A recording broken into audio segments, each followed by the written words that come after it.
Ones. Okay, I think we are live. I'm just gonna make sure that we are. Just give people a few minutes to come on. And let's see. I think we are. Oh my goodness. Okay, I actually managed to do this. So yay for me. Yay. I did not know this was gonna work, or go well. So anyway, welcome everybody, whoever is on there. I don't think we have many people yet, but welcome to the Valentine's Day show, or I've been calling it the VD show, and I just realized this morning I need to stop calling it VD. No. Because that would be a whole other show, right? But in my calendar, it was a VD show. I don't know. Anyway, everybody, welcome. I'm just going to go around the room really quickly, introduce everyone, short and sweet. And then if I forget anything, please feel free to add, okay? So we've got... Wait, what is happening? That was me. Sorry, I turned the volume up on the live feed. Sorry, my bad. What was the first thing you told me when I came on your show? Do not go on Facebook. Do not go on YouTube. All right, so we're going to start with Lenny. He made his debut. Shorts and sweets, and then if I forget anything, that's not me. Okay. What else has YouTube up? Wait, what is happening? That was me. Sorry, I turned the volume up. That was me again. Hold on. Oh, I'm going to everybody, yes, mute themselves if they're not talking. Mute themselves. I'm going to hurt you. Ad stream. Here we go. Okay, Jacinta, Dr. J is here. Yay! And she's joining us from the Netherlands. So, okay. Yes. Unmute everybody. So don't go on YouTube. I don't know if you... but we can hear it. So anyway, welcome everybody to our Valentine's Day show. And we've got Lenny Schmidt, who is a comedian and actor, and he's been running this whole quarantine comedy show on YouTube. If you haven't checked it out, check it out. There's just so much to him, but you know him and you love him, and we've known each other for years. We have Ethridge, who is also a matchmaker, relationship, dating coach, speaker, author, all of the above. He is in New York, right? New York, yeah, right? Yeah. So, and you currently been working on a show where you go around and ask people from all over the world about love advice, dating advice, and it's also on YouTube called Hunt for Advice, right? The company's called Hunt for Advice. The quest is the quest for advice. Gotta keep it in the branding lane, Yes. Awesome. And then we got my good friend, Dr. J, or Jacinta, or, I call her everything, doctor. She is a best-selling sci-fi romance author, speaker, radio show host, relationship and intimacy coach, professor, and so much more. And my go-to guru for therapy, everything. Did I cover it all? He's pumping me up. I'm feeling good. Hey guys. If I missed anything, please let me know. We have Janeane Bernstein, who also has her own radio show here in Orange County, 88.9 FM, called Get the Funk Out. She also wrote a book with the same name, and I have the book. It was a great book. It was a very long book, but it was a great book. And I loved the end of it, where it was like a questionnaire thing you can fill out yourself. Yes. A workbook kind of thing. Right. And we have Cathy Katz, who is an educator of effective and efficient communication. She's a relationship coach and has been helping people for over 24 years now, I want to say. You also had a radio show called Talk to Cathy, and she's an OC as well. Did I miss anything? No. Did I cover? Okay, we'll go into it. All right. Okay. So we have a lot to go over today, a lot to discuss. And like I said earlier, I kept calling it the VD show. Not a good idea. But we have a very diverse group of people. Right. I was in the wedding industry, and Save the Dates have the same problem. Really? Yeah, I bet. STDs? Yeah. Right. Yeah. That's true. Oh my God. Save the Date. Yeah. Oh, that's not a good name. Anyway, my first question, and I wanted Lenny to answer this question first because he's the official single person still here, although I've been trying to set him up has not worked. But what do you think, in your opinion, okay, as a comedian, you're in the entertainment industry, how do you think dating has changed and relationship has changed since COVID? Or has it? Or for you, at least? Well, yeah, there is no dating really in COVID. If you're single, you're not really meeting or dating anyone. I mean, maybe I'm be honest with you too. Also, I haven't really tried during COVID. You know, I have no interest in trying to date or meet someone during COVID. But I would imagine, I know lots of people that are already coupled with someone. You can build on your relationship and be in a relationship. But if you're single, meeting people's practically impossible. Yeah, I mean, there's nothing you can do. There's no going to bars. There's none of that, especially in California. I guess it depends on where you are also. California's a lot more strict, because I was in Wichita and there's like no COVID there. They're just, they're walking around like there's nothing going on. And it's a whole different world back then. So, but I think it's changed because you can't really meet anyone. And I know a lot of people have done this, meet someone online and talk online for 2 or 3 months and have a relationship. That's not my thing. I don't find that appealing at all. So for me, I just haven't even really pursued it or tried it. So I think the way it's changed, there's absolutely no way to meet someone if you're single. Well, I want to interject, because when you think about it, Lenny, we're all in our gear when you're going out to stores and you're like this. Yeah. Your face is covered, and it's like you're not really, and you're 6 feet apart. So it's not like you can really get a sense of anyone. And you want to be in and out. I mean, at least for me, I'm such a when you get close to someone, they freak out too. You're like, you know what I mean? You can't ask someone for a phone number or anything like that. How's, you know what I mean? How's that? You can, but but then if you get back, can you excuse me? Back away. You're not, it's just, you can't get, and it's awkward to yell like, hey, can I have your phone number from across the room? You know what I mean? It's just suddenly that's first impression, right? I actually have people flirting with their masks on because it's an eye-to-eye contact. I said, just look them straight in the eye, and whoever talks first is the masculine energy. I'm about energy. So I've actually had a couple people where they were picked up by some really nice guys while they were shopping at the grocery store. Right now during COVID. Wow, that's impressive, because I'm in and out. I mean, I'm such a hypochondriac. I don't want to look at anyone. I don't want anyone even looking my way. Somebody passes by me, I just turn my back, I just run, grab whatever I need. So I can't imagine, but I see people. I actually agree with you, with I think it was Janeane. I think that, and Cathy, I think it depends. And like Lenny said, if you're not somebody that likes online, I think it's a little bit harder. But I have heard of a lot of people actually finding people online. And kind of cycling through faster because they don't have to necessarily meet them. So I guess it just depends. I know here, I think it's a little bit between, like Lenny said, between Wichita and California.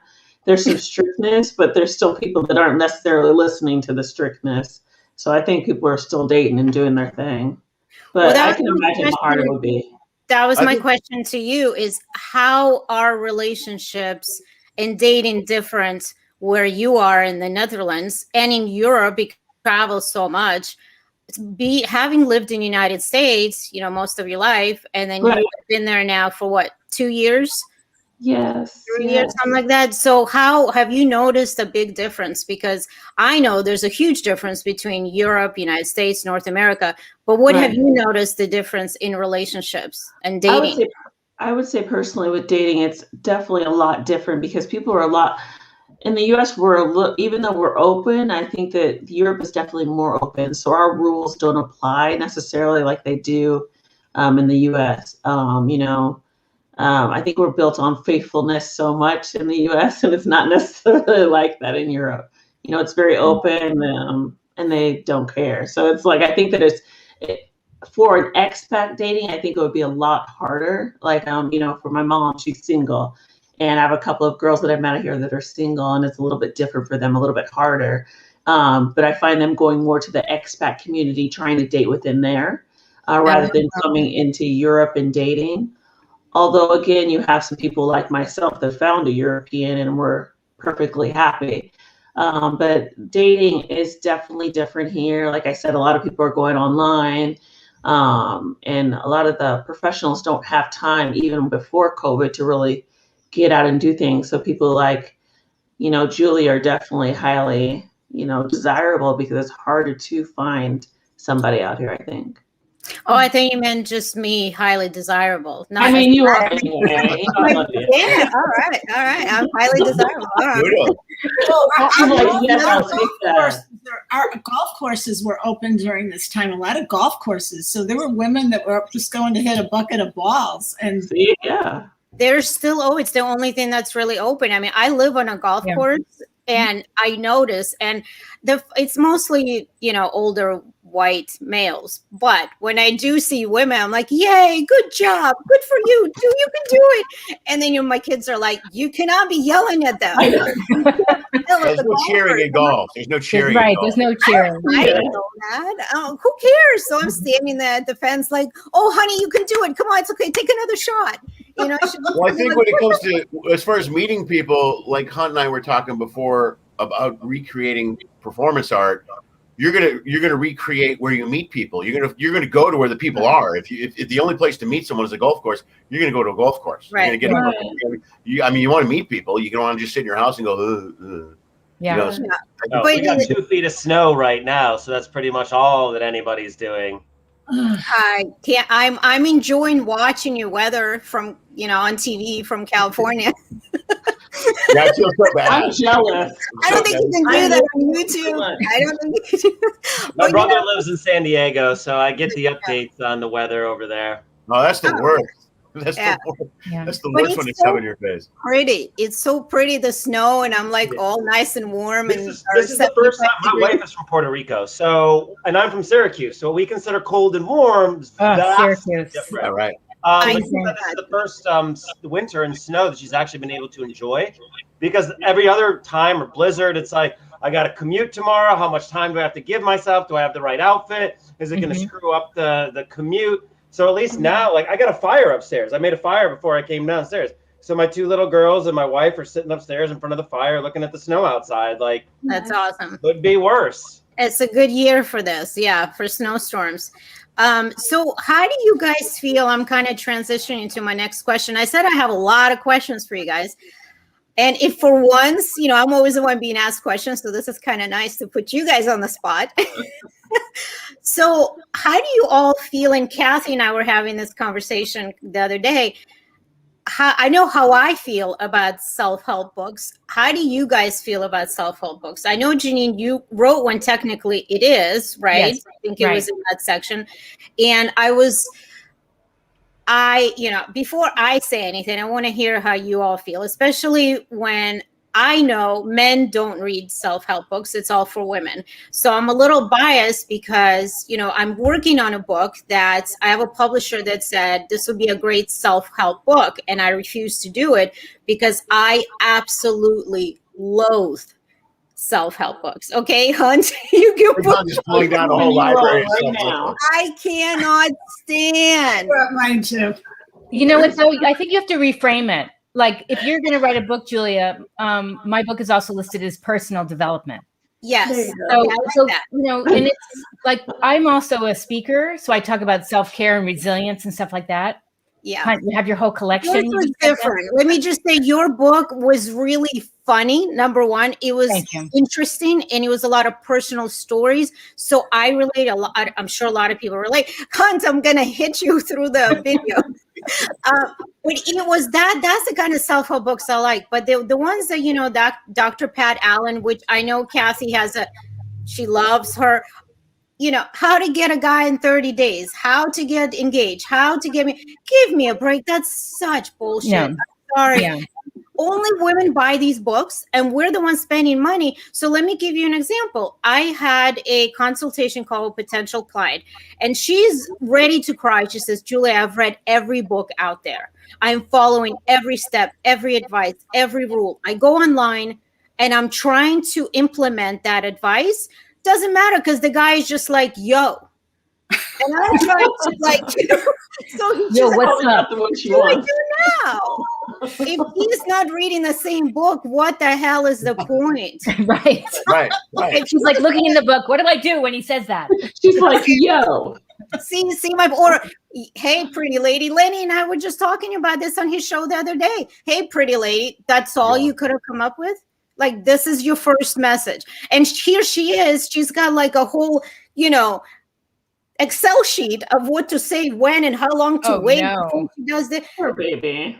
But That's a mix of those problem two. right there. He needs to take improv. Wait, we're all getting excited about this. Cassie, go. Cassie, you go. Okay, Lenny, tell the truth. If you see someone, you pick with your eyes, right? Yeah. And do you sometimes say something really stupid? Like, I really want to connect with this lady, but I just don't know. Like, what do I say? Like, her hair is beautiful. What do I say? Yo, lady. You say something stupid usually when you want to approach someone, you see them out. I always just say something funny. I always go funny. That's my first lead is always funny. Or a lot of times when we could go out in the real world, I would just walk up to someone and go, I'm sorry, I know this is incredibly forward, but I would really like your phone number. I love it. And Okay, I'll do that's- that. If I see someone I'm really interested in, that's how I handle it. I go right in and just say, that's how I handle it. So, You're a real man. Wait, Whoever time talks out. first is the man. You're the man. well, it probably comes from being a comic for 30 plus years. But also, I want to talk. I'll just go back to what Julia's saying. Self-help books. I almost want to take a step backwards because I love self-help books, and one book in particular probably saved my life. And I'm not kidding. It was called The Sedona Method that completely helped me in a really hard time. And since then, I started down this road of becoming okay with myself. And I think that's the self-help book that works. If you my focus on self-help books is always being better with me. If I have a better, I'm sure you guys all know this. You have a better relationship with yourself, then you can move forward and have a relationship with someone else. So I think self-help books and how to find someone, meet someone, I think those are stupid. Sure. I think it's more important to have a relationship with yourself and be a better person and be present. And then you're available for someone else. I think that's Lenny, what I tell my clients sometimes, or I tell you guys, like I'm 45, so we're of a certain age. Like all we had growing up was like Spike TV and Maxim. Like, that's not really gonna give us what we need as tools. Right. You guys had Cosmo, 17, Oprah. Not all of it is good advice, but you had some sort of resources to go to. So it's almost like men are starting from square one again, where it's okay to have these emotions or process these things and have these resources. So I think it's great. And we need more men to write more self-help books. Right. Yeah, you're absolutely right. From that point of view, especially, because you're right. We had the misogyny thing shoved down our throats, and women were just objectified from day one, so that's all we learned growing up. So you have to almost retrain your brain. You're absolutely 100% correct. Yeah. Right. So let me kind of go back to said not all men or most men do. Those that want to work on themselves, of course they do. And Vincent just said, I'm pulling up comments. Julia, men do read self-help books. While in the Coast Guard, many of the single men were reading Women's World, Women's Digest, and other women's magazines looking for tips, which is amazing. And I love that. Smart. Yeah. See, most men, oh no, I shouldn't say most men. A lot of men don't. So while women are doing all this work on themselves and getting all these books and making Dr. Pat Allen and others, Eckhart Tolle I couldn't get through any of his books. And I understand why they write them. I understand that there's a need for it, but there's certain books like, how to get engaged in 30 days or whatever. It's just a waste of money. I think a lot of books, and I'm sorry to interrupt you, Julia, but I feel that a lot of books it comes down to the person. So there may be a book that resonates with me that won't resonate with someone else. And I think all of us on here have kind of a sense of how to gear our relationships. Mm-hmm. So in that sense, I think that is where, self-help books are different for everyone. So, what I've read in some self-help books and things that I've written, I gear it toward questions that I've had, toward people have had with me personally. So I'd have to agree with, all of you guys that I think that depends on the person and the situation for the book. I think they are helpful. I think men do read them. but some are trash. You're so funny. Okay, I should have said that. I won't say that. I said trash. Is Glenn trying to make a point I here? don't know anything about that book. Okay, I should have just said that. Some of them are trash and just shouldn't be there. I do hope men read self-help books, because in the case of a lot of my clients, and I really love working on women. Okay, that didn't sound right. Working with women. That'll get you some hits. That'll get you some hits and followers right there. I love women. Women are beautiful. So, that's fine. But I love helping women, because they're, at least the ones that I work with, they really do all the work, and they want to be better and they want to learn. And then there's men that I meet or that come to me and just like, I don't need to read anything. I know what I'm doing. Yet you're still single, That's a direct result of what Hunt said. Yeah. We were never trained to grow spiritually, or even try to grow spiritually or emotionally as men. We were just men. At 13, you're a man. That's it. End of story. That's it. As in, oh, sorry. I was just going to say, as in, my culture, in Judaism, we at 13, a boy becomes a man. So I remember my son, when he was about to turn 13, and we were planning his bar mitzvah, and he's like, well, it says here I can own a woman now. So, like, do I get a goat and a woman? I'm like, you get a goat and a woman. Yes, you do. Like, that's it. Get out. And no cloths that are made from more than 2 materials, and you can't stand next to any woman that is unclean. And yep, we're good. That's right. That's right. Yeah. So that was an interesting conversation. He's like, what am I supposed to do now? What does that mean to be a man? I'm like, and this is what every parent should talk about. This is exactly what we should be teaching our boys, girls too. But it seems like the girls get more of an education, right? Julia, the one thing in defense of the Dr. Pat Allen books, what I like is that she bases her work, it's scientifically accurate, politically incorrect. And that's the one thing that, But here's the thing. There's no science with this industry and relationships. All of these, eHarmony, we have a science on you. You'll definitely guaranteed to find. So this is not science. This is why I can't give any guarantees, because it's not like going into a store and ordering a pizza and you get exactly what you wanted. But there is data. You have somebody come across your desk, within a certain percentage if it's going to be difficult or hard. And I would venture to say that is where some of the science comes in. We've got facts and figures that allow you then to do the art. There's one. Yes, I agree. Hunt, you're right. Yeah. What was that book? Pull that up. I know. It's a man's world and a woman's universe. Okay, I like the title. What is that about? It's Dr. Pat. Pat. Oh God. I want to add to something that Lenny said. I feel like, we all have baggage, right? Whether male, female, and you can't really get into dating unless you've worked on your stuff. And I think that's where self-help comes in for everybody, because you're not going to be your best self going into a relationship. And I had to laugh, Lenny, when you said previously, when you see somebody, you go up to them and you ask for their phone number. Well, for me, I used to live in Boston. Dating was awful. I mean, I would have people approach me that I thought were really hot and great looking. And, between the years, there was nothing going on. Nothing. And, I have crazy, crazy stories, but I don't know. I just was. Tell us one. We want to hear it. Tell us the crazy story. I kept running into this really good looking guy on the train or the gym. And he kept asking me out. I kept saying no. And finally I said yes. And I went out with him a couple of times. And I think the second date, he said, I'll pick you up at 6. He rang my buzzer at 8:30. Oh. He had not called, and he never wore a watch. Okay.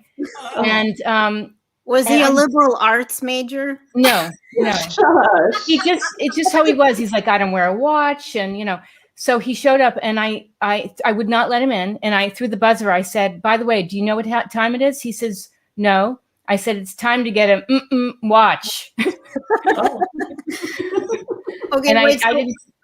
Yeah, time to get a flippin' watch. And I wouldn't talk to him. And I ghosted him. I just was pissed, because I just was like, I don't want someone treating me. 2.5 hours late. That's ridiculous. Right, Right? that's a lot.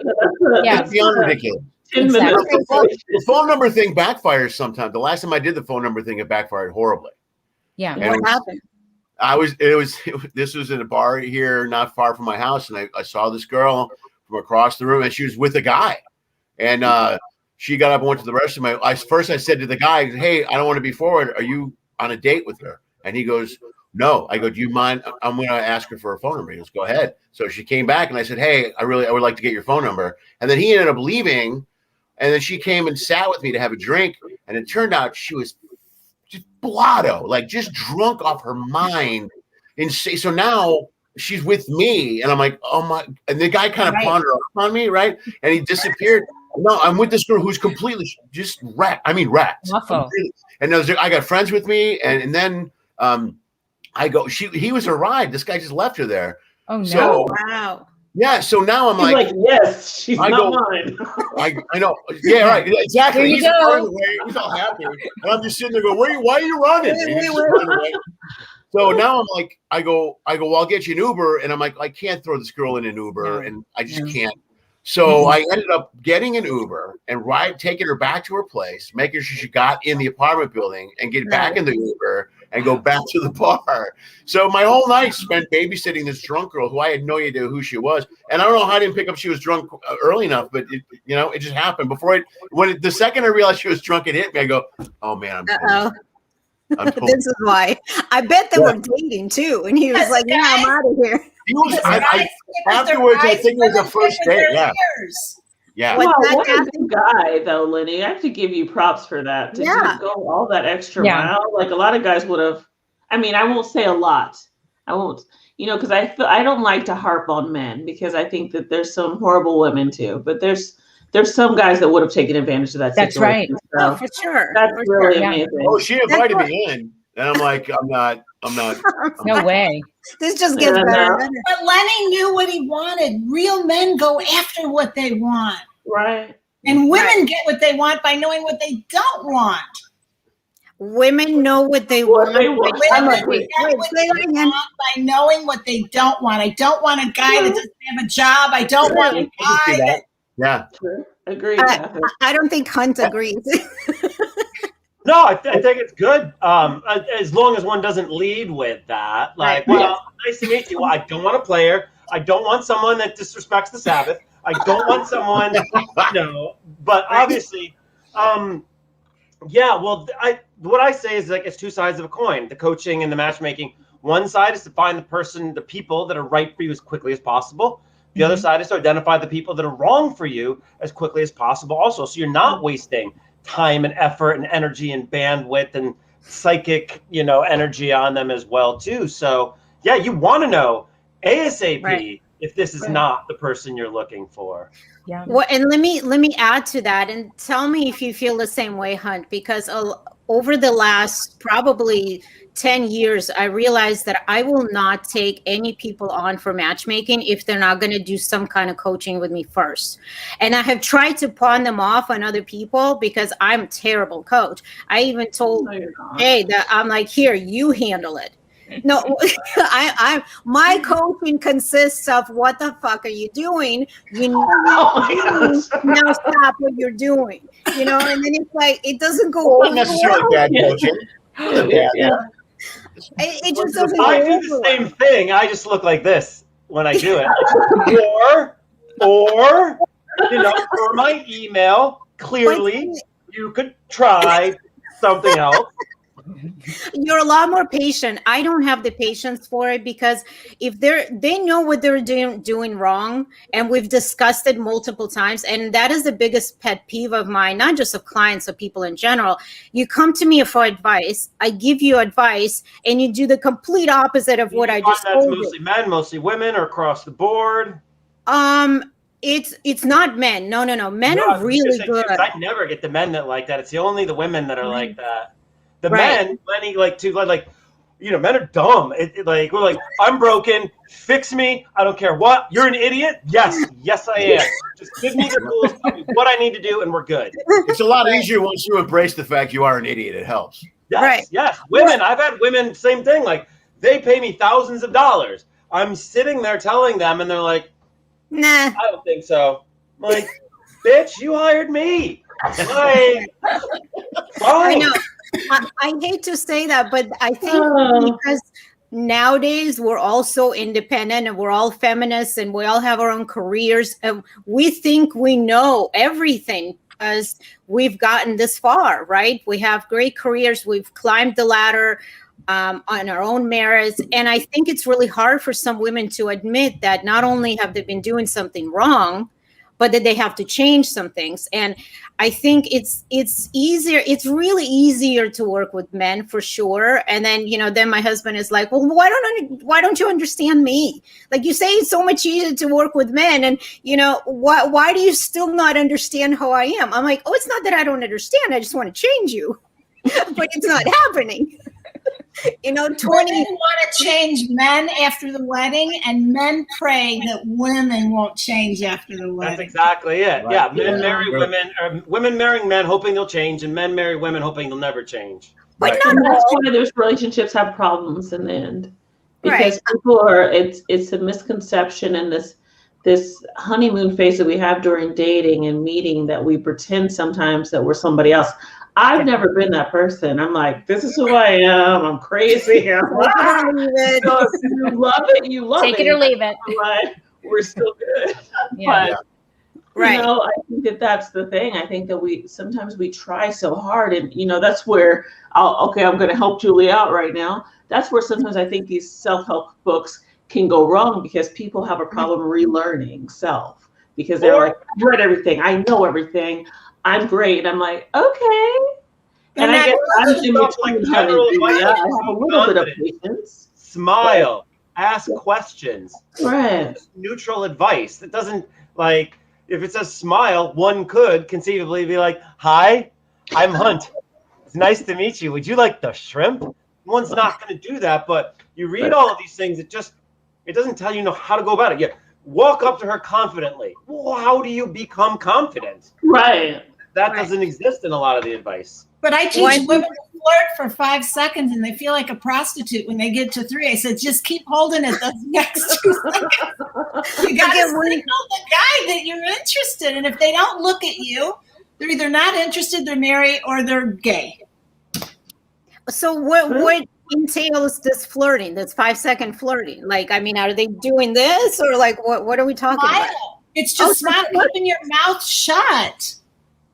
Oh, women that want to be cherished by a man, they've got to look good, smell good, sound good, which means keep the mouth shut. Let him talk. Whoa! I married I think I would my water for this one. I said that. No. So let me just interject for 1 second, okay? Because this is the kind of advice that my mom gives, okay? It's like being a good cook too, or something. Yeah, I was telling Janeane when I was on her show, and one of the funniest things was that, my mom's been married for, how old am I? 45 years, 45 years now. And I always like to ask them questions about relationships and what do you suggest for this, for that? How have you been married for this long, right? And you haven't killed each other yet. I mean, they've tried, but clearly they haven't succeeded. So her advice is like, well, if the woman is ugly, she needs to wear makeup all the time. And I'm like, what? And she's like, well, she needs to cook all the time and she needs to stop talking so much. And she needs to, and I'm like, what? I'm like, Mom, this is terrible advice. This is not the 50s. I said, first of all, you worked. You didn't come home till after 6. I mean, yeah, you did cook. My dad sat on the couch waiting. But the point is, you're a career woman. You talk back. You get in fights with him all the time. But yet you're telling other people, you can't give this kind of advice. Well, Cathy, I can't believe you said that. You're either a career woman or a woman with a career. So I asked these ladies, are you? You don't think you can be both? I was a career woman. I didn't have any dating going on. I wasn't married. I was just concentrating on making money. Okay, that's great. Then I came to a time in my life where now I am a woman with a career. My family first and my career is second. But before it was all about the career. But it's whatever you negotiate. Once you get into that relationship, you could do whatever you want. I help people negotiate what it is they want and what it is they don't want and have a win-win communication. I teach them how to even fight rationally and not emotionally. Right. Yeah, well, that's got a point too. Like I say in New York City, the only female clients I have are boss babes, or whatever euphemism you want to use. Men want a woman that's in business, not necessarily a business woman, and that's just how you approach the date. Right? Did you change out of your business clothes? Did you not greet him with a power handshake? It's just, I call them facets. The more facets you have, the more brilliantly you shine. Of course, you've got your boss babe facet. Just switch to a feminine or a date facet. If you go to a party in downtown LA one night and Silver City the next night, you're going to dress a little differently. You're going to talk a little bit differently. Not a huge amount, but slightly for those, to adapt. So I think that if you can learn to have more facets and be able to switch through them quickly. I mean, Lenny, as a comedian, I'm sure it's the same thing. Somebody mentions something in the front row, you got to throw out a bunch of your jokes and maybe grab a whole new set of jokes. right. But that's again the same culture of telling women to change, to adapt, to be something else, to be something different, right? Why are we not telling men to be this? Why is it only the women that need to adapt and change and be a little different? Well, the men are definitely being, No, they're not. On my side, at least. It depends on what type of person you're trying to attract. The men, the men that need the help aren't asking. That's the thing. But don't you guys feel that it's about who you want to attract as well? Yes. I mean, I think that if what Cathy's speaking, I think that you do have a little more of a submissive role if you're dating a guy that's a CEO. I mean, I've dated people that were CEOs that told me that I need to be more submissive. And, does it go over well with me? Not necessarily. But, I guess I'm one of those women that can shift. I let my man be a man, but then I will snap back if I need to. So I get what Cathy's saying in the sense of you need to But that's in a relationship. You're already in a relationship. But if you come in... Even before, I think it's about who you're trying to attract. I look at my friends that are dating these guys that have these, private planes and that. If they were trying to come in as I'm a boss, blah, blah, blah, it wouldn't work because those guys want the women that are more submissive and will, hey, I'll go jump on the plane with you right now. Whereas the guy that's maybe the district manager or the, vice president may be a little more willing to do that wiggle room. You see what I'm saying? I think it depends on what you're trying to attract as well. I think that's also depends on their past relationship. They may have been with somebody that's a lot like them, and then they're thinking, I don't want that now. I want somebody who's real. Right. Somebody who has other interests besides work, somebody who plays guitar, who's not going to make me the center of their universe, that they have their own life too.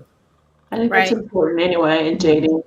I always tell my people you need to have your own thing because it's more attractive. Like, I deal with a lot of musicians and they like the teachers because they don't want somebody necessarily in their particular industry. I mean, because it's like that fight. Oh, I want to be famous too. And it kind of turns them off when they're like, oh, I'm just into teaching. I'm so proud of you. And they're like, oh, I love her. You know what I mean? So I agree with you. And that's what I was going to ask Lenny too, is like, have you ever dated someone in the same industry? And I mean, you used to be in a lot of TV shows. You used to act a lot. I mean, I know it's COVID right now. I'm sure you're not going. Are you going on auditions or not so much? Yeah, we're taping auditions from home. We tape them from home now. Everything's done remotely. So my question was, have you dated people in the industry? Have you particularly on purpose stayed away from people in the same industry because of... Well, I've dated actresses before. I dated a comic once. One time I dated a comic. And I don't know if I'll ever date a comic ever again, ever. Really? It just doesn't mesh. It doesn't work for me. I don't know. First of all, comics are all messed up. We all got something. We're weird. We're weird people. We all got our own thing. And I don't know, it didn't click. It didn't work. It constantly, I know comics that are married, and I don't know how they can do it, but I guess maybe you can, because inevitably comedy, you don't want it to be, but at some point it's a competition. Even when you're hanging out with friends, it's always some sort of competition. My brother's a comic, and we're always competing. You just maybe not face to face, but subconsciously, it's always in there. And I don't want to be in a relationship with somebody where there's another layer of bullshit in the back of my head going, how did she get that gig? I can't live. You know what I mean? I know that. Similars repel, compliments attract. I'm sorry? Similars repel, compliments attract. If you're both too much the same. Right. Yeah, that's true. You've got a lot of those phrases. There's a lot of women in New York City. I need a minute to process. I'm like, wait, what? What? Red is blue and yellow turns upside down. That's okay, Kathy. We're following you. I got my phone down here looking them up. I have a list of them. Apparently, morning. right there. But it's funny because I always say that to my clients too. For example, I have a client right now, and she's very outdoorsy. She's very active. She loves anything and everything outside and outdoors. And she moved from the East Coast because she wants to be outside and do these things.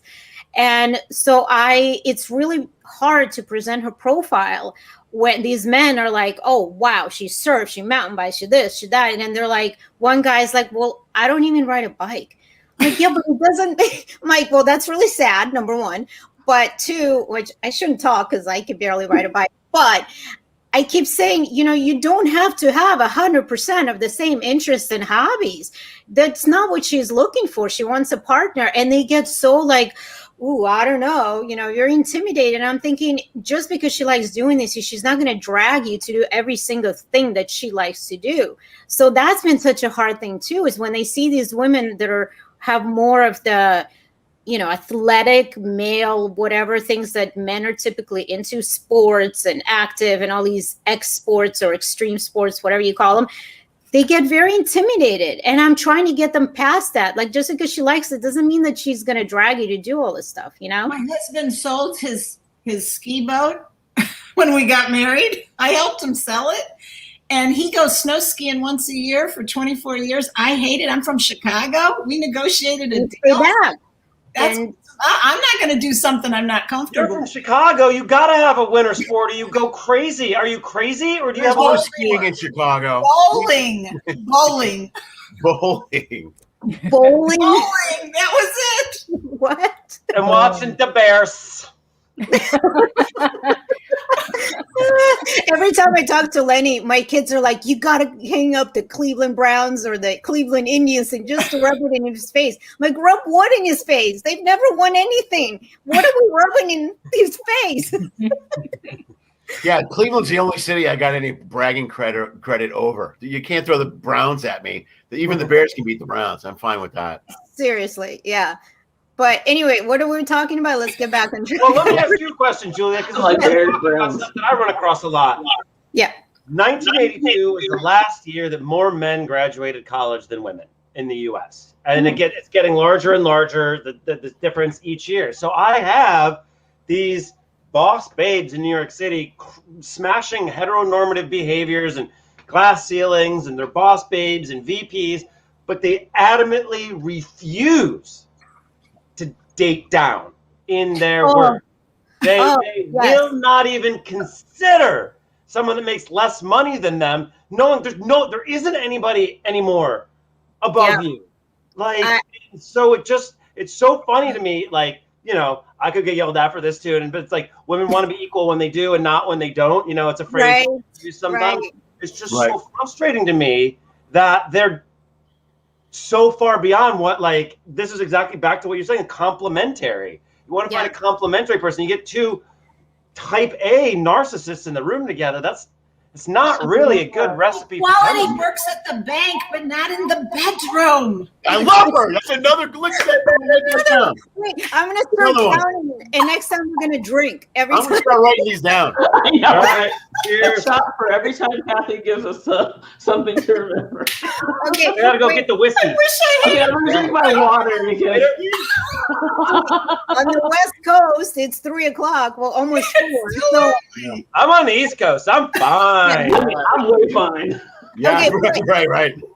to go back, it's like 1 a.m. your time, right? You're like ready to. You can Like, take I'm a nap, already drunk.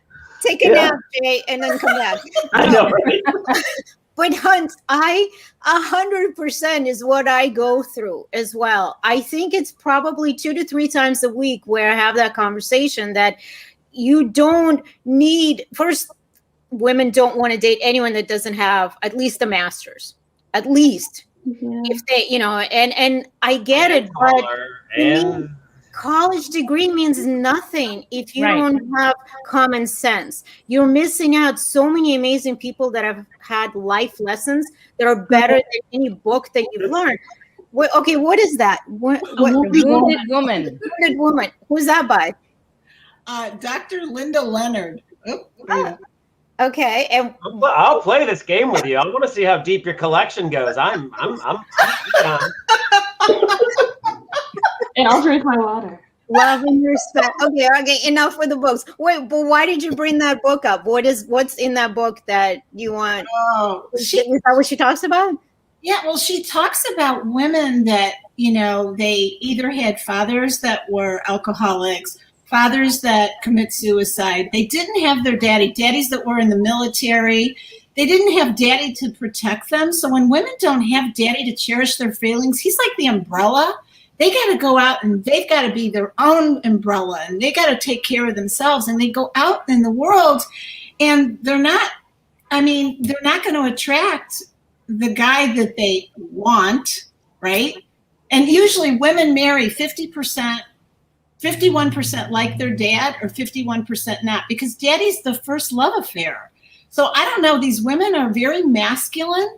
They want to compete, conquer, and control. And that's great at the office. I've worked with CEOs, engineers, doctors that are women. That's great. But when you leave, you got to take an hour to get out of that left lobe, do good, and get into the right hemisphere and start to feel good, smell good, sound good, look good. Like you said, change your clothes before you go out on the town. I tell women, keep your high heels and a silk shirt. If that's the kind of man you want to attract. Now, if you want to be a powerhouse, those women we call Wendy. And Wendy ends up with Peter Pan. Peter Pan's a trust fund baby, great in bed, good looking. Lenny's taking notes. Oh, that's another one. That's Wendy's. Peter Pan. Boss baby. That's true. Then they get really resentful because they're paying for the vacations, they're paying for the dinners, they're paying for the theater tickets. I'm like, whoa, wait a minute. You know what? Hello, this is what. See, I understand what you're saying, and I agree that there is a lot of women like that. None of my clients are like that. There might be high-powered boss bitch, whatever. Not boss bitch. What is the word? A whole different. That's a different. Trying to be more proper. I'm sorry, I'm off track here. But you know what I mean. They're executives, and they're tough, and they're running the world. But they don't want to be like that in a relationship, and they don't act like that. But there's still, the men seem to be intimidated by them no matter what. So a lot of them end up lying about what they do for work, or they end up, lying about. Right. And that's not right either. Julia, do you tell them, like, if they're a doctor, do you just tell them to lower it and just say, I work in the medical field? No. Why? That's ridiculous. Because a real man wants to put his penis in her. He doesn't care how smart she is. Yes, they do. Oh, hell. I don't know what you're talking about, because I'm a Not doctor. New York City, man. We go hunting for our powerful women. I have to disagree. Wants to put his penis in her 50 times a day, and she's a doctor, and he's a vice president. I don't know what he's pretty high up there. He's not intimidated by her. Listen, my husband begs me every day to retire him. He's like, I'll be a stay-at-home dad. We have, older kids, but he's like, it's okay. I'll find a child and take care of. I'll cook and clean. You go and do your thing. I don't want to do this anymore. So you know that how women position it too. 18% of men are staying home, taking care of the home and family, which is first fine. of all, wait. Let's back up. Where are you getting these statistics from? I want to know. Dr. Pat Allen. Oh, God. Are you a paid sponsor? Listen, where she get her statistics? I'm going to check her out because 1985. I mean, when is this? When is this? Her statistics are from 1980s. No, like 18% of men that are staying home, probably the past 5 years, because men are. I mean, I personally worked with a couple where his wife made more money and they had 2 little boys, and he chose to give up his career to stay home and take care of the kids because she made more money. And it's fine. It's all what you negotiate. It's what you negotiate. But that goes against what you just said before. That's what I'm saying, you know? No, this is all great. Whatever they negotiate, whatever they want to do is fine. What I'm saying is, what was my point? What were we doing? I don't think that because you're a doctor that I know a lot of women that when they go on dating sites, they dumb down their profiles because they're trying not to attract the guys that don't have anything going on. That's it. Take advantage of them. Yes, but I would never tell a woman all of her accomplishments, how hard women have had to work to become doctors, lawyers, whatever, especially if they're women of color. Never, ever, ever. They should be proud of it. And if it's not the right person, then he's going to pass right by her profile. Right. He's not my guy. There's something to be said about being careful about what you put online in this day and age. Of course. You can be taken advantage of. You know what I mean? Right. If your situation, there are guys out there. I mean, I read an article today. This is not related relatively, but there's a whole bunch of scams about COVID going on right now that people are really being taken advantage of, and people will just leap onto an area where if they can take advantage of you, they will. So I think there's something to be said about saying, you know, I'm CEO in charge of this huge company, and some guy's like, that's what I'm going for right there, because then I don't have to work, I can get money, or I can scam her, even worse. Right. I agree with that. That's where I get what Cathy's saying, because I know a lot of people that have dumbed down, but I think that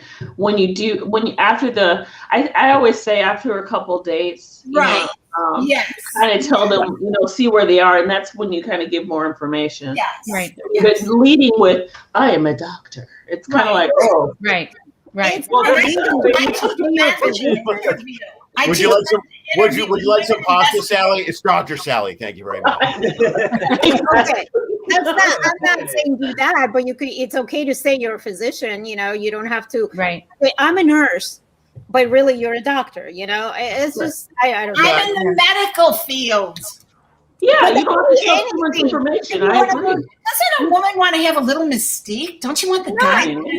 About my vagina, yes, and what it looks like, or whether I shave or not. But you don't want any mystique at all. There's something cool about mystery to make you think and want and ask questions. Yes, a man interviews, a woman investigates. I tell her to keep her mouth shut unless it's No, but if she doesn't ask any questions, how is she supposed to get anything? She's listening. We get turned on with what we hear. Oh, I want to know a second house in Cabo. Oh, you want 6 kids? Oh, you mean to say something? You're no.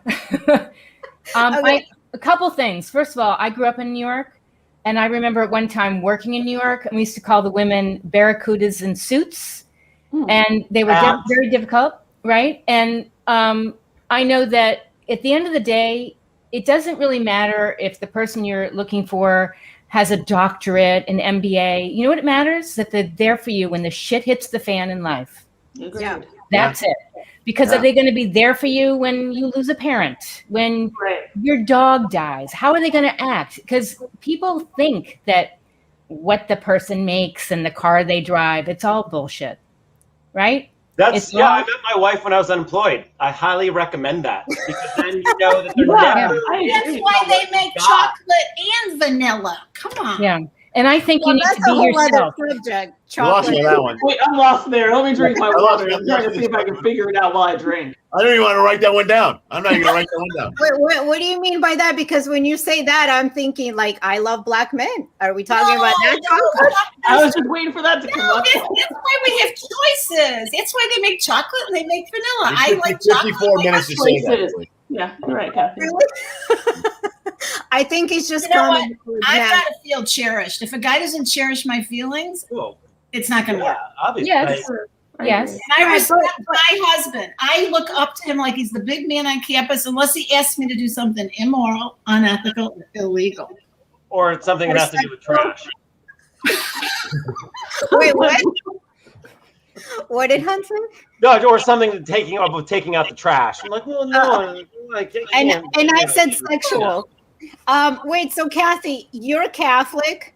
Your Yes. husband's Jewish. This is your second marriage. No, this is my very first. I didn't get married until I was 40. Oh, okay. How did you guys meet and how does that work? Because all my clients are like, I'm Christian, I'm only dating Christian. I'm this, I'm only dating this. My husband is a CEO, Catholic Easter only. Did you write that down, Lenny? I know that. We know that type. Wait, say it again. I You know missed the difference I was between. raised Catholic. I know Catholic Easter only very well. Okay, do you know the difference between Jewish people and Italians?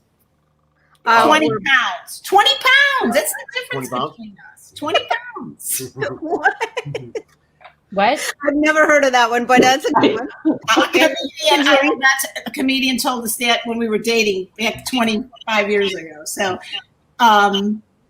no, we negotiated. I do all the. I signed the ketubah, the license. We have all the Passover seders. This is the first year in 25 years my husband decided to get a Christmas tree. First year. Wow. So And did you super special. convert? Did What? you convert too or no? No. We do Jewish, but then he comes with me for Easter and Christmas at church, and I do. I've been part of the synagogue. I'm on the sisterhood.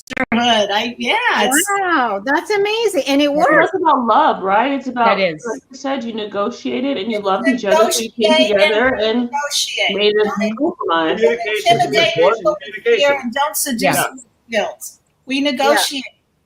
Good. That's amazing. I think more people need to be more open-minded, and I think Hunt can vouch for this. This is where our jobs become so difficult because people are so narrow-minded, and it's a daily conversation about what you will date and what you will not date. And I started telling people that unless you say yes to every guy I bring to you or girl, this isn't going to work. I'm not going to take your money. There's a reason you come to us. There's a reason why you hire a professional. You don't hire, a painter, give him the color and then just say, no, I don't like it. Take it off. We'll do another one. No, don't like it. Take it off. I'll do another one, And it is just the hardest part of our job is that, well, I'm not really religious, but I grew up Christian. So that's all I'm going to date. Right. And then that's very a one-focused person anyway. And that's the hard thing. I mean, everybody kind of fits into. Sometimes people don't want to break outside their bubble. Again, why self-help books can help those people too. I mean, it's like retraining. It's hard to teach an old dog new tricks. Anyway, Kathy, you're catching on to me. I'm catching on to Kathy. That's okay. Lenny's writing that down. No, it's hard to do, but it's hard. So I can imagine what Hunt and Julie are going through because people sometimes don't want to change. This is why we drink. Well, I would say if people had common sense, we would not have a job. So. True. That's true. That's totally true. Very true. Or I get these phone calls. I don't know if you get the same, Hunt, but I'm sure our whole network of matchmakers can vouch. Before you even say it, I'm sure I have. It's just a matter of which template of the crazy. I mean, it's like Friday night, 9:00. I'm curled up on the couch in my pajamas, watching some movie or whatever, and I'll get this text like, "Hi, some information, please." What? Who? What? And then like this whole, I need to screenshot. Take a shot. No, what is it? Screenshot.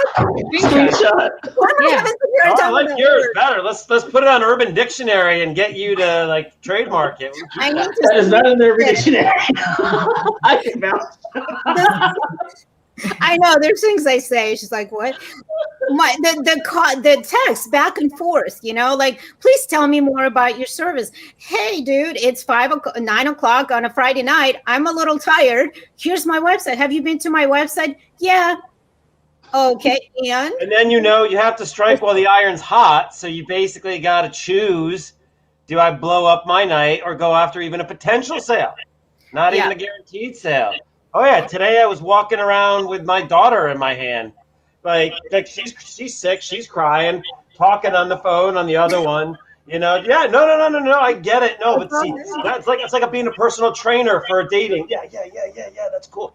So yeah, well, the at the end it was like, okay, yeah, I'll fill out your form, sure, no problem. I'll go on your website. Wait, what's your name?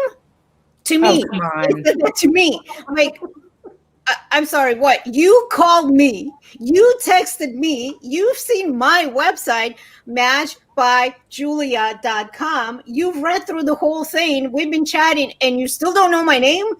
Like, I don't think I can help you, dude. I'm sorry. This just not gonna work. You have to, at some point, you just have to be like, forget it. Well, that's the thing that most matchmakers, when they get into the business of dating, they take everyone because they want to help everyone and they think they can help everyone and they need money. And those are the ones that are just going to be the most problematic. Right. Yeah. Oh, not worth your time. Yeah. The red flags are like, boom, boom, boom, red flag here. Yeah. So anyway, we're like way off topic, but I still have so many questions for you guys. So the biggest question, because it is Valentine's Day coming up, right? We'll kind of get back into that. But we can go around and each of you give specific advice that you personally, for, whether you're a matchmaker, dating coach, whatever, we've been in lockdown for a long, long time. What advice would you give couples that have been in lockdown since March and that are ready to rip their heads off? I'm not saying it's me. I'm just saying there's people that are either having a lot of sex or they want to kill each other, or maybe it's both, right? So no, stop with the freaking books. I can't take it anymore. I love you. Wait, what the hell is that? What is that? That's a really good book. That's not I guess it is a self-help book, but that was a really good book. Lenny, are you taking notes or you got something? I'm looking at my book. All I got is screenwriting and comedy books. I'm looking for my He's done. All my books are on the bookshelf over there. I'm gonna go get my book. Hold on. I'm gonna go get my book. We should all go get a book and just in 5 seconds. Oh, look, hold it up. it's my book. What are you doing here? What is that? Okay, now I'm gonna go get it. I have to go get a book, but I may not have any pants on, so everybody look away. What? And you have to be smooth like Cathy. Okay, how about this? If you're not smooth like Cathy, you don't have it. Oh yeah, there's your book. Okay, wait. We got another one. Oh, I like that one. Bring that one back. What was that? What men want. Yeah. Oh, I don't care what men want. I'm sorry. Did I say that out loud? I thought I was on mute. I'm also doing some studies right here. I've got self-disclosure and liking a meta-analytic view from Psychiatry Today. So trying to work on those as well, too. Okay. Okay, wait. The only books that I ever tell my clients to read, I swear to God, there's 3 books. Well, 4 if you count mine, but it's not really a So you will not be able to date until you read my book. Yeah. No. This book changed my life. I kid you not. And this woman gave me money. It's called Committed by Elizabeth Gilbert. Oh, I this love her. woman from Eat, Pray, Love. This is not a novel. This is what happened after Eat, Pray, Love. Oh my God, everybody needs to read it. She literally went to villages in South Asia, parts of the world that we've never heard of, and talked to people about their relationships. Mind blowing. Women were like, what do you mean soulmate? What the hell is a soulmate? Like, I just picked a man who knew how to garden and shit. and he gave me babies, and that's it. What do you mean, when did I know if I loved him or not? Like, sex, food, children. I have my women for relationships. They're my soulmates. I have my tribe of women. The men are for three things. I'm going three things. Three things, sex for babies, making food, bringing food, and mowing the lawn. Well, no, there's two really. Now that you think about it, it's really just two. Amazing book. You guys have to get this book. Okay. I've lent it so many times, it's like falling apart. And then my favorite, Esther Perel. Oh my God, you guys know Esther Perel. Activity. I've not. Oh, she's really good. She's very good. Okay. Mating in Captivity, and I think because she's also lived all over the world, it's not just like the North America view on relationships, Right. And then she's got the other book, which are The State of Affairs, Rethinking Infidelity, and like how the rest of the world sees relationships and infidelity and why people do what they do. So anyway, was that the topic? What were we talking about? No, we weren't getting books. You got people. I was grabbing books over there. Stay on topic. It's not working. I'm trying. Okay, wait. So advice. Let's take a minute. Advice for people that either want to kill their spouse, they're just done, fed up, too much sex, not enough sex. Okay, Hunt, take it. Dude, today's like the first day in a week I showered. I mean, I'm a little bit over exaggerating, but my wife looked at me like, "There's my handsome husband." Shaved and showered, and like you and I talked about before, Julie, got some cologne on.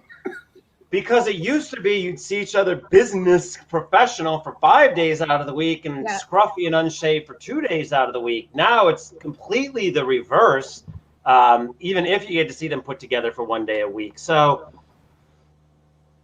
I'm trying to go the opposite direction. I bought her the fanciest evening bag that I could find from Iceland, because we're going to get dressed up. We are going to feel special. None of us feel special. We haven't been out anywhere. We don't look good. We don't feel good. So even just the process of going through it, like listening to music while you're shaving in the shower, and like you walk past the wife as she's shaving, it's like, oh, let me missed the spot. Very nice. One, it's different. Just anything different. Two, we don't get to see each other put together as much as possible. So I know it's like Christmas, we just did a cool, like just very calm one, because I just didn't feel like going through the effort of decorating the whole house for just like us.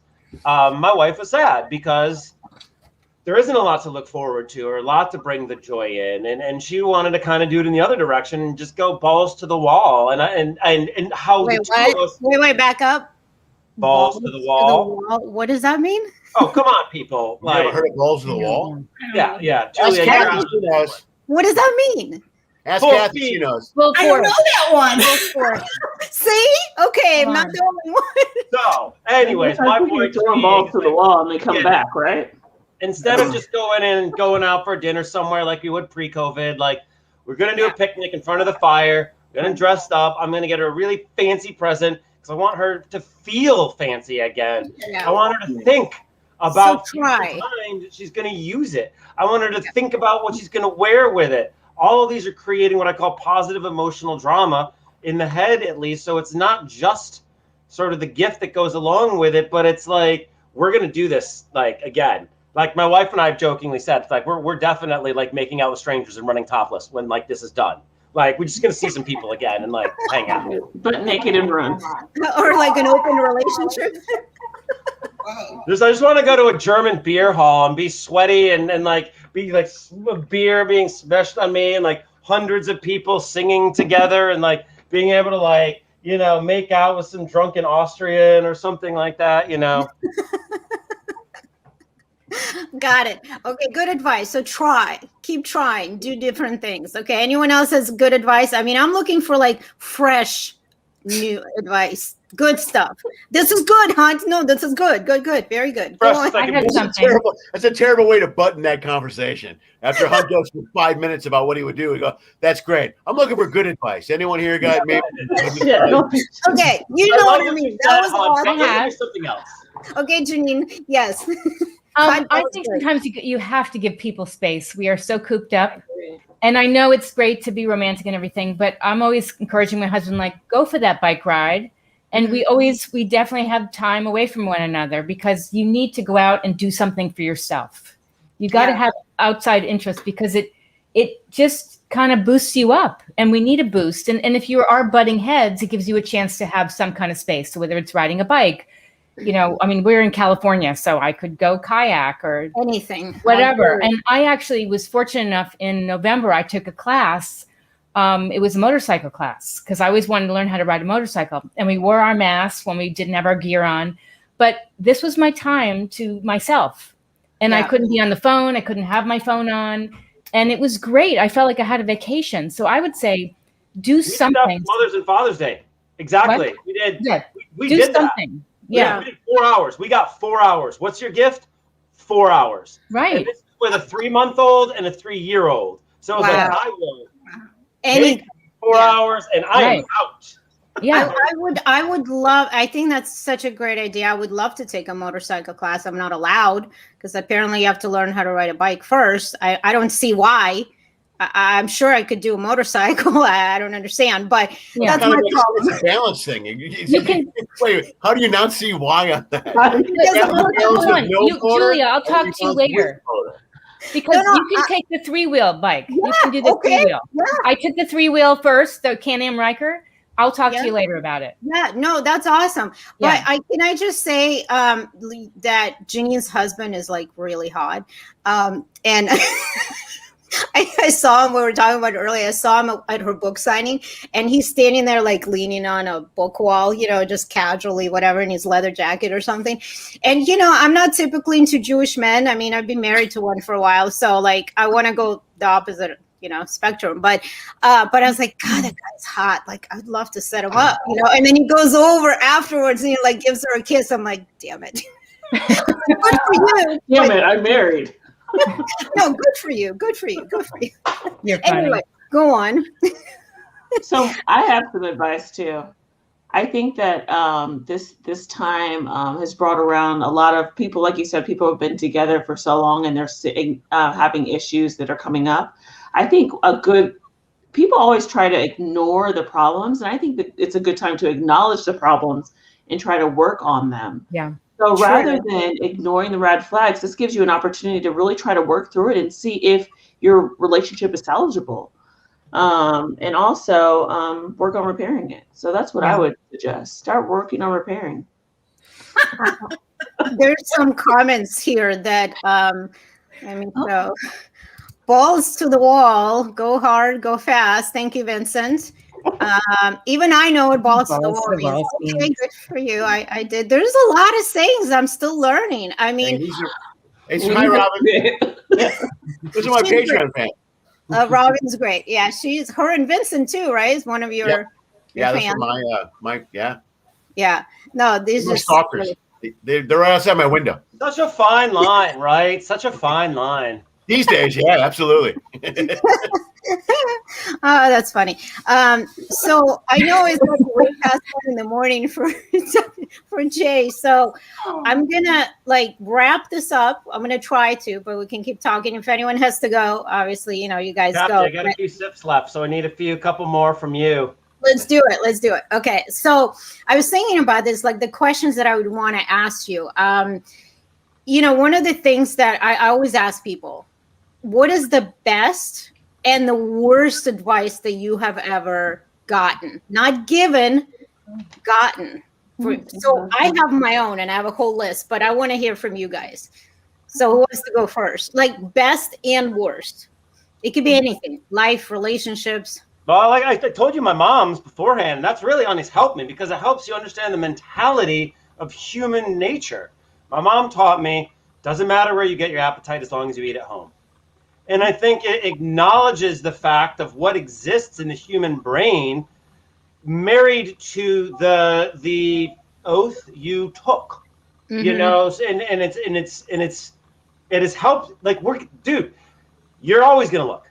You're always gonna look. If people tell you not to look or that you're not gonna look, they lie or they've got issues. So unless you marry a gay person, then they're never gonna look.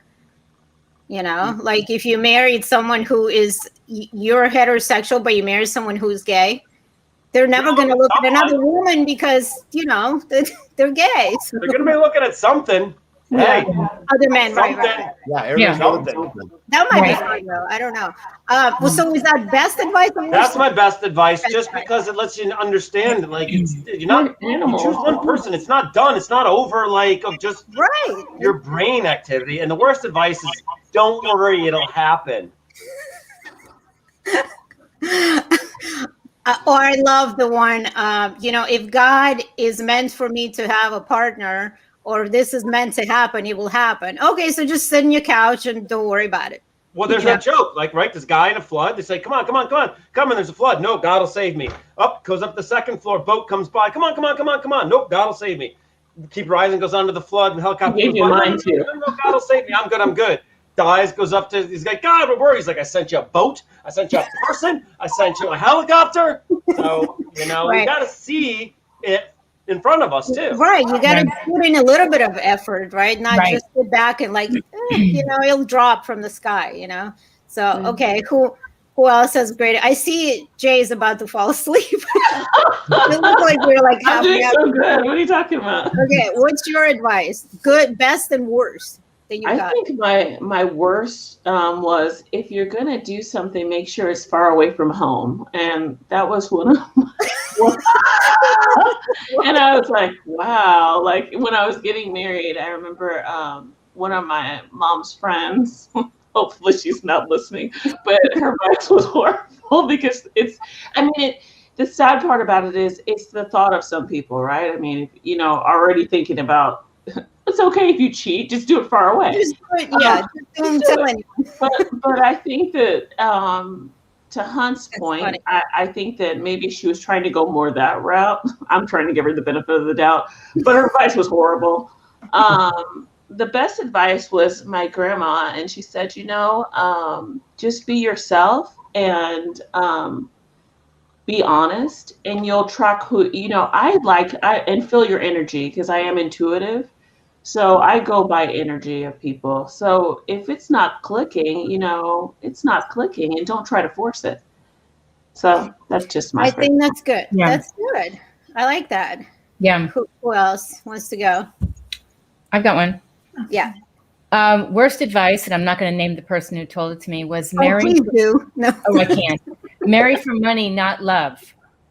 Worst advice. Marry for money, not love. You know, you can say that after like a couple of decades. You can't say that right in the beginning. Or a couple of marriages. Yeah. So that was bad. And then good is really when you least expect it. Life happens. Good things happen when you least expect it. So you can have all these plans and these criteria, and that's not how it works. You just have to be open. Yeah. So true. So true. Okay, Cathy, any good and bad? My mom used to say, the bigger the risk, the bigger the payback. And you know what? The bigger the risk, the bigger the reward? No. Well, no, that's something else. But it's, you know, when you talk about women that, you know, they want to meet men or have meet men, you know, I keep telling them he's not coming down the chimney. You got to go out and you got to put yourself out there. It's packaging and marketing. You know, he's not going to show up he's just not coming through the chimney. Right. That goes back to Julia, what you said earlier, like what your mother or grandma said, if ugly, you must cook. Like, we're a brand, yo. All of us are a brand. If you are lacking if you feel you are lacking in one area of a brand, then you should bring up another area of the brand to make yourself competitively available. I get what you're saying. Yeah, that makes sense. Okay, I agree. Get it. Reasonable. Oh, wait, that was the good and the bad. No, that was just me wanting to talk. I want to.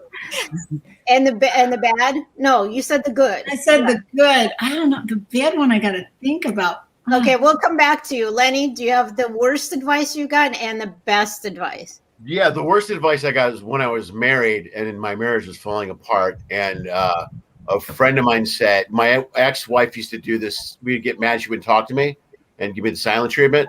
And my friend said, you need to give her the silent treatment back. And I was like, okay. And we literally would walk around for days not talking to each other, which was Oh no, that's horrible. the most brutal existence ever. And after like a week, I was like, this is bullshit. This is the worst. You guys are strong. A week. Wow. Well, we didn't, but it was a lot of bad looks and just, it got to be easy because I just ignored her. And then we got divorced. So, I mean, the real change for me didn't happen until after the divorce. Right. When he really broke you up. He really.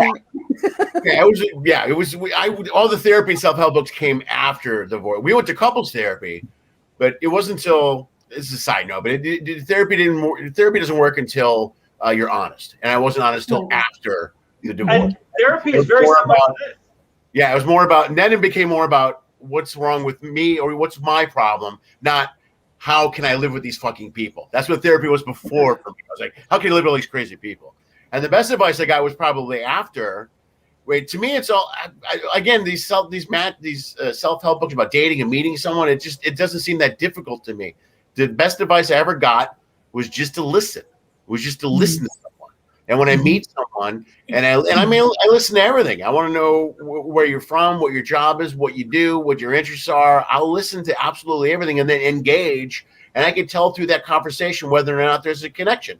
Like Jay said, whether or not you click. I can tell in the conversation while I'm listening and communicating if you click or not. And to me, that was the best advice. Right. I want to just add to something, Lenny, because it reminds me of something I was mentioning to somebody else, that one of the biggest problems, whether you're married or you're dating, is we're so connected to this technology that we're not present and we're not giving somebody 100%. And I think the best gift you can give is obviously looking them in the eye and connecting and disconnecting from everything else. Yeah, there's something really strong about just being there. And I do it with my kids. Right.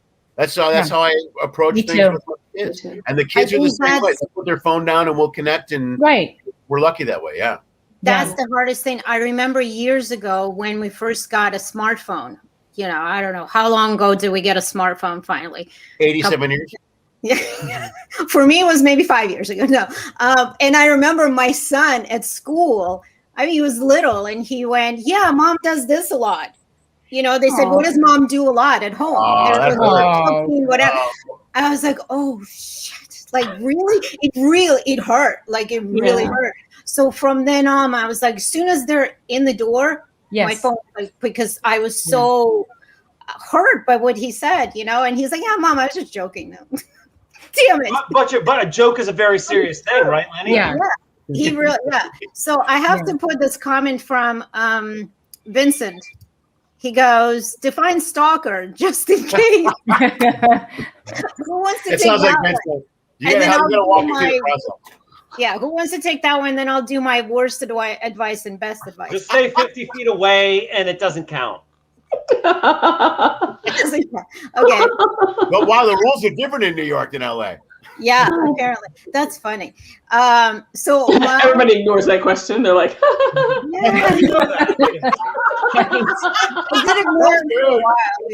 Anyway, next question.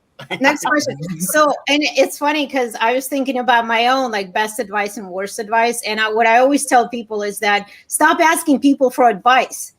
Because nobody knows you. Nobody knows what's good for you. Nobody knows your life. Only you.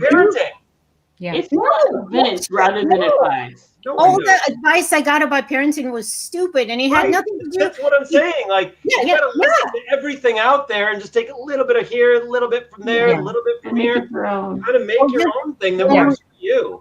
Don't ask at all, because then you're gonna listen to all these people, and you're gonna have all this stuff in your head, and for each person is different. Nobody knows what makes me happy. So why do I go and asking people? I'm not saying I do. I'm just saying people do. And it's the worst pet peeve of mine, like I said before, is that people ask for advice and you give them advice and then do the complete opposite. It's like, why do you even bother? So, but anyway, but my grandma, which, Jay, you were talking about your grandma. My grandma just passed away many years ago, but I still hear her you know, her advice, and some of the advice, it was awful. It was awful advice, you know, but it was also very funny, and sometimes it was very true. So one of the things she always said to me was, because she passed away when I was like 22, so she went through all of my like dating phases, you know, being young and teen and everything, and she would always say, you know, a man is not a man unless he's like hairy from top to bottom, like not a man. So, you know, in my head, it kind of stuck in my head. So for a while, I was like looking for a very hairy men. Hairy, for like, that's funny. Right? It was like the stupidest things. But then she would say stuff like, and we've heard this one before, you know, a man should love a woman just a little bit more than she loves him. Yeah, I've heard that one. There's like, I don't know. I have such a hard time with it because I understand what she's saying.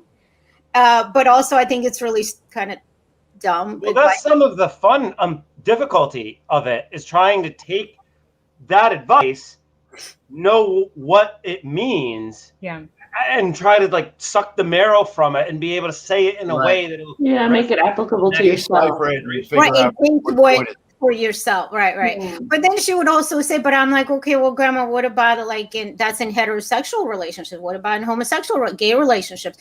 Well, the tall one needs to love the short one more. Okay, Grandma. Oh, okay.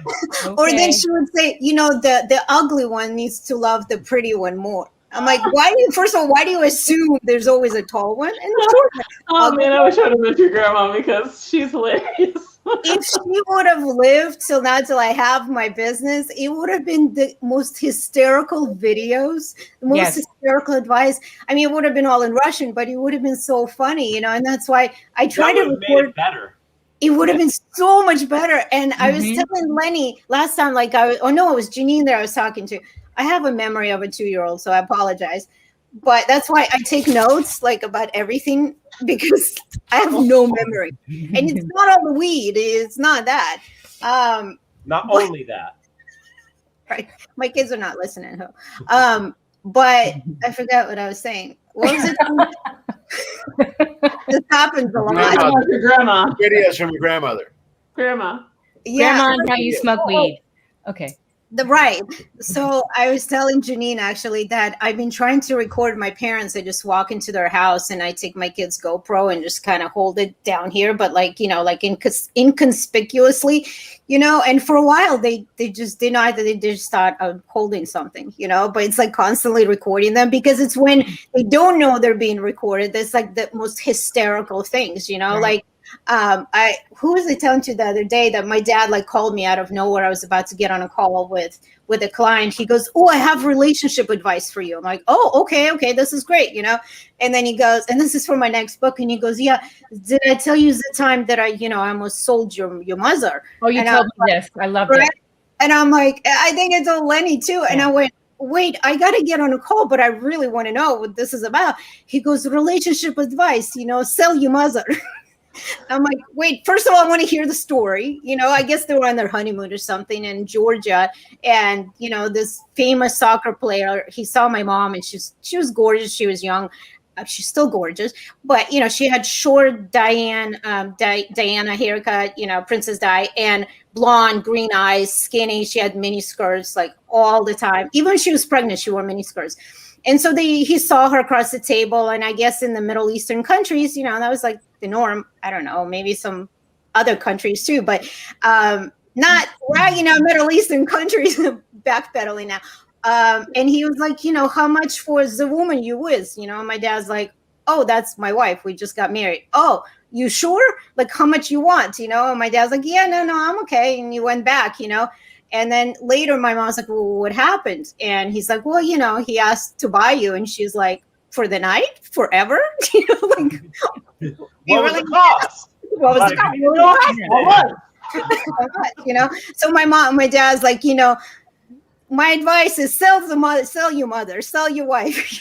Oh my God. It's like great advice. Oh, great no. advice. So I'm just recording them from now on whenever I see them. But so anyway, that was my best advice and worst advice. And I know you got to go, Janeane, right? You said I do. Okay, I gotta go. All right. Because I'm Anyway, I just want to thank you guys. This was great. This was hysterical. And oh my God, here we go. I've heard of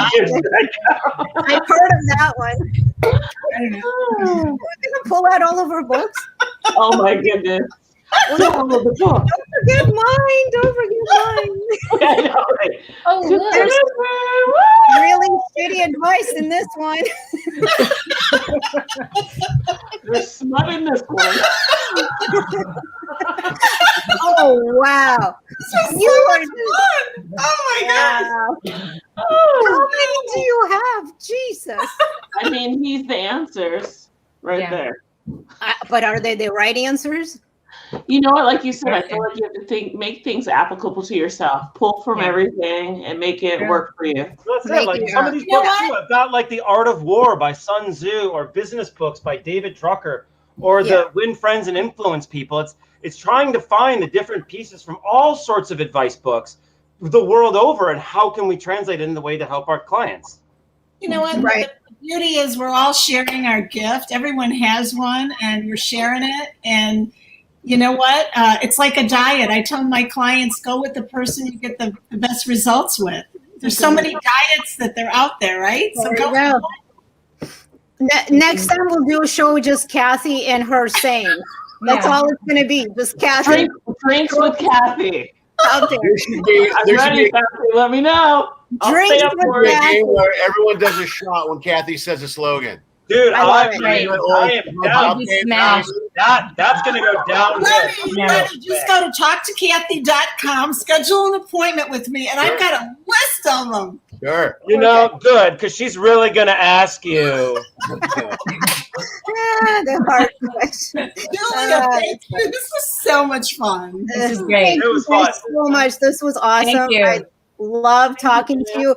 Jay, get some sleep, and we're going to keep Nice meeting all of you. Next Valentine's Day. Happy Valentine's Day. Yes. Well, we got the house to ourselves for 4 days. So, you know, I decided to dress up a little, like Hunt said, taking your advice, you know. We'll see. We'll probably end up watching Grey's Anatomy for 4 days straight, you know. Because we just found this. We're going to be playing Animal Crossing probably. And there you go. There you go. Disney Channel. Awesome. Thank you guys so much. We have to do this again. Thank you. Absolutely love talking to you. Everybody, good luck in there. That's that little plug, yeah. Oh man, I've got to go find it. So I'll save it for next time. Okay, love it. And I'll put everybody's info in the comments. You know, so yeah. Thank you guys. Love it. Bye. Happy Valentine's Day. Happy Valentine's Day. Bye, guys. Bye. Wow. Thank you, everybody, for joining in. Jay, are you still there? I thought you would have been gone a long time ago. Are you still okay? She left. It's like 1:30 in the morning her time. Thank you guys so much for joining. I absolutely love talking to everyone. Thank you, Tammy, Robin, Vincent. That was awesome. Did I go through everybody? I'm going to scroll up. So the recording will be up. My website is matchbyjulia.com. I will have everybody's website. We're going to have to do this again.